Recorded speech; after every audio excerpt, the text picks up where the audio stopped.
To remove and replace the Skags on your Polaris Titan adventure, follow these steps.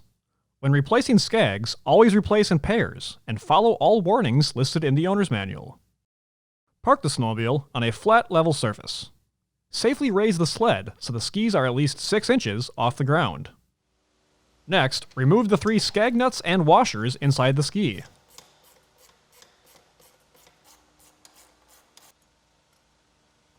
Then pull the Skag down and out of the ski to remove.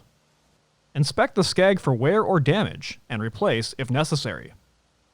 Next, align the Skag studs to the ski mounting holes and install the Skag. Then install the 3 washers and Skag nuts. Torque the nuts to specification. Once complete, safely lower the snowmobile to the ground. For more information, see your authorized Polaris dealer or visit Polaris.com.